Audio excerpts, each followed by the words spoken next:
এক বনে ছোট্ট এক পুকুরে কিছু কচ্ছপ ছানা খেলা করছিল। খেলা শেষে তারা রোদ পোহাবার জন্য পাড়ে এসে বসলো।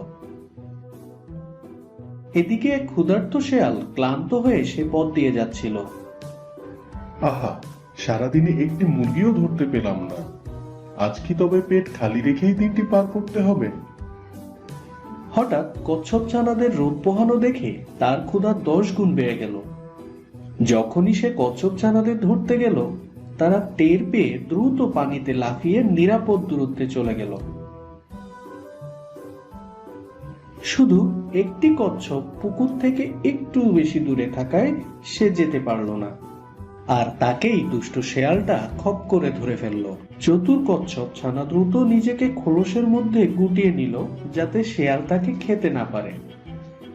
শেয়াল যতই চেষ্টা করে যাচ্ছে, কচ্ছপকে তার শক্ত খোলস থেকে কোনোভাবেই বের করতে পারছে না। শেয়াল মশাই, আমার এই খোলস ভাঙতে 10টা হাতির শক্তি লাগবে। তুমি আমায় কোনোভাবেই বের করতে পারবে না।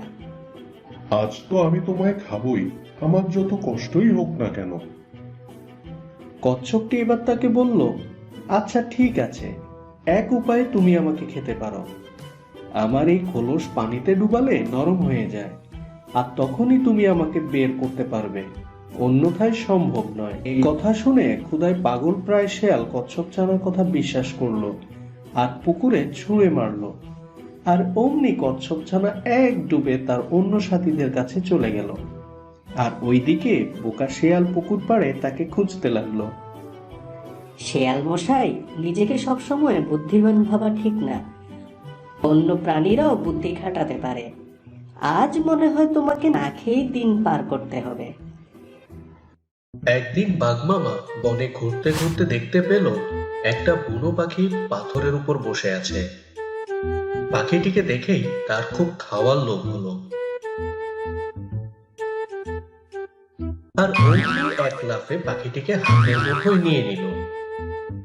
পাখিটি তখন কাতর স্বরে বলল, আমার ছেড়ে দাও, আমি তোমায় ভালো উপদেশ দেব, হয়তো তা তোমার কাজে লাগবে। বাঘমামা এ কথা শুনে বুনো পাখিটিকে ছেড়ে দেবে বলে কথা দিল। তখন পাখিটি তাকে প্রথম এই উপদেশ দিল, তুমি যে পেরাতে পারবে না তা নিয়ে কখনো আফসোস করবে না। আর দ্বিতীয় উপদেশ দিল, কখনো যুক্তিহীন কথায় বিশ্বাস করবে না। এই উপদেশ দুটি শুনে বাঘমামা বুনো পাখিটিকে ছেড়ে দিল। পাখিটি তখন খানিকটা উপরে উড়ে গিয়ে তাকে বলল, বোকার মতো আমার কথা শুনে ছেড়ে দিলে আমাকে। তুমি যদি জানতে আমার কাছে কি রত্ন আছে, আমার ভেতর আছে ইয়া বড় একটা দামি মুক্ত, সেটা পেলে তুমি ধনী হয়ে যেতে। এ কথা শুনে বাঘমামা খুব আফসোস করলো। সে পাখিটাকে লাফ দিয়ে ধরতে গেল। চালাক বুনো পাখিটি তখন বলল, এখন আমি বুঝতে পারলাম তুমি লোভী আর বোকাও। যা পেরাতে পারা যায় না তার জন্য তুমি আফসোস করলে, আর আমার মন ভোলানো কথা বিশ্বাসও করলে। দেখো তো আমার দিকে তাকিয়ে কতটুকু আমি। আমার ভেতরে বড় মুক্ত থাকবার জায়গা কোথায়? এই বলে বুনো পাখিটি বনের গভীরে হারিয়ে গেল।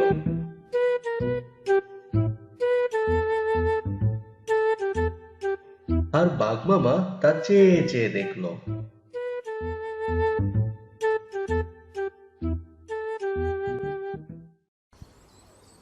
সে অনেক আগের কথা। এক যে ছিল সুন্দর এক বন। বনের ধারে ছিল এক পুকুর। একদিন ওই পুকুরে এক হরিণ পানি খেতে এলো। পুকুরের পানি ছিল অনেক পরিষ্কার। যখনই হরিণ পানি খেতে এলো, সে নিজের প্রতিবিম্ব দেখতে পেল। নিজের সৌন্দর্য দেখে হরিণ খুব খুশি হলো। সে মনে মনে বলল, বাহ, আমি কত সুন্দর, আমার সিংগুলো কত সুন্দর। বনের কোনো প্রাণী আমার মতো সুন্দর নয়। আমার চোখ, কান, সিং সব কিছু সুন্দর, কিন্তু আমার পাগুলো মোটেই সুন্দর না।